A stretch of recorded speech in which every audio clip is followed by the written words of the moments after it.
पिछली वीडियो में हमने देखा था कि घर के लिए कौन से रूम के लिए कौन सी टाइल सबसे ज्यादा बेस्ट रहेगी, यानी कि आपको मैट फिनिश टाइल कहां पर लगवानी है और ग्लॉसी फिनिश टाइल जो है वो कहां पर लगवानी है। आज की वीडियो में हम डायरेक्ट साइट पर देखेंगे कि किस रूम के लिए कौन सी टाइल लगवाई गई है और इसका क्या रीजन है।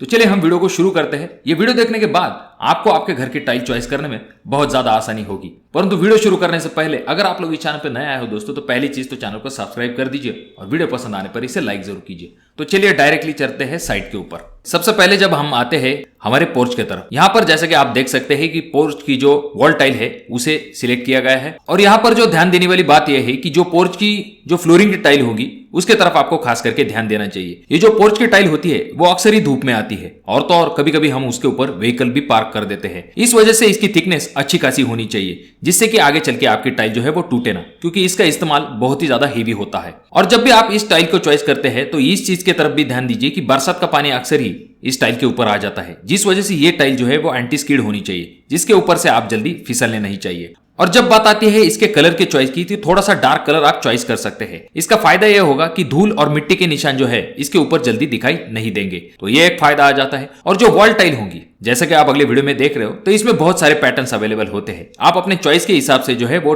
पैटर्न्स लगवा सकते हो।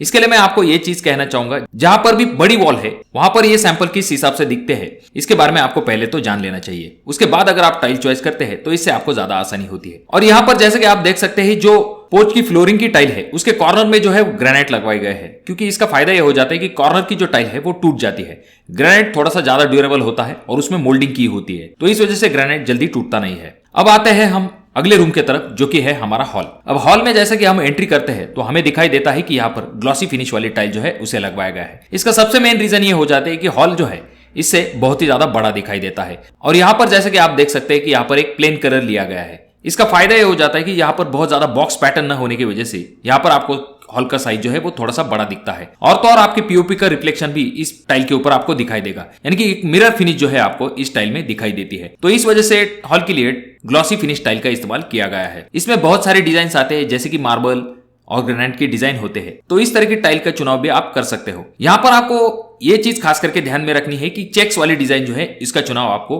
हॉल में नहीं करना है, जिससे कि हॉल का साइज जो है वो छोटा दिख सकता है। अगले रूम की अगर हम बात करते हैं वो आ जाता है हमारा किचन।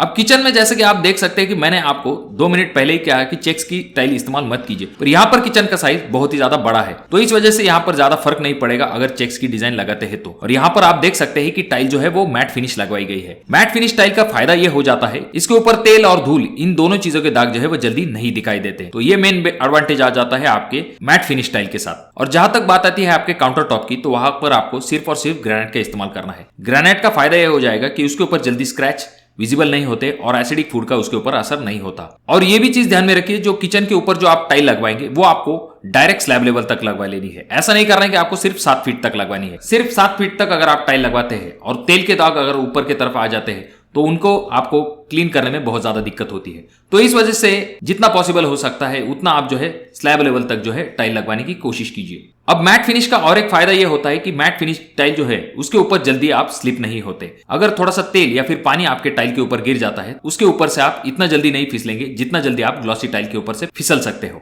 अब अगर हम बात करते हैं आपके जीने की, तो जीने के लिए यहाँ पर ग्रेनाइट का इस्तेमाल किया गया है। हालांकि जैसे मैंने आपसे कहा कि ग्रेनाइट बहुत ही ज्यादा ड्यूरेबल मटेरियल होता है और इस घर में सभी जगह पर जो है ग्रेनाइट का बहुत ज्यादा इस्तेमाल किया गया है। जैसे कि आपके जो जीना है वहां पर, जहां पर आपका काउंटर टॉप आता है वहां पर, यानी कि आपके किचन ओटा के लिए, और जो आपकी डोर फ्रेम है और विंडो फ्रेम है यहाँ पर पूरी तरीके से जो है ग्रेनाइट का इस्तेमाल किया गया है, क्योंकि इसकी ड्यूरेबिलिटी बहुत ही ज्यादा अच्छी होती है। अब बात करते हैं अगले रूम की, जो कि है बेडरूम।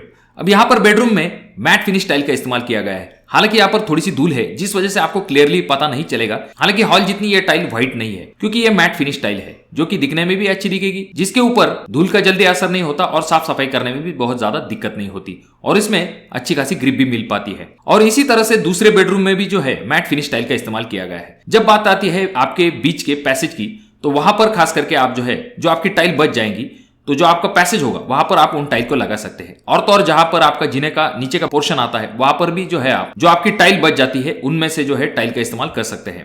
अब बात करते हैं हम बाथरूम की। अब बाथरूम में और टॉयलेट में जैसे कि आप देख सकते हैं यहाँ पर 7 फीट लेवल तक जो है टाइल का इस्तेमाल किया गया है, क्योंकि यहाँ पर पानी का अक्सर ही संपर्क आता है। इस वजह से टाइल की हाइट जो है वो 7 फीट तक ली गई है। अब यहाँ पर जो खास करके बाथरूम है वहां पर आपने देखा होगा कि ग्लॉसी फिनिश टाइप जो है टाइल का इस्तेमाल किया जाता है। अब यहाँ पर थोड़ा सा लुक आने के लिए बहुत ज्यादा ग्लासी टाइल का इस्तेमाल नहीं किया गया है। जैसे कि आप देख सकते हैं यहाँ पर थोड़ा सा मैट फिनिश जो है टाइल का चुनाव किया गया है। अब जब बात आती है आपके टॉयलेट की, तो वहां पर थोड़ी सी ग्लासी फिनिश टाइल का इस्तेमाल किया गया है, और जो आपका बेसिन के ऊपर का पोर्शन होता है वहां पर भी जो आपकी बाथरूम की टाइल है उन्हें आप लगवा सकते हो, जिससे कि वेस्टेज आपका कम हो सकता है।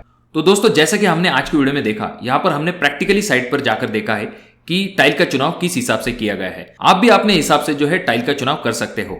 इस वीडियो को देखने के बाद जरूर आपको आपके घर के टाइल चॉइस करने में बहुत ज्यादा आसानी होगी। फिर भी अगर आपके कोई सवाल है तो कमेंट बॉक्स में कमेंट जरूर कीजिए। और हाँ, अभी तक आपने चैनल को सब्सक्राइब नहीं किया तो चैनल को सब्सक्राइब कर दीजिए। वीडियो पसंद आ गया हो तो इसे लाइक कर दीजिए, और बहुत ज्यादा ही अच्छा लगा हो तो अपने दोस्तों के साथ शेयर कर दीजिए। तो मैं मिलूंगा आपको अगले वीडियो में, तब तक के लिए धन्यवाद।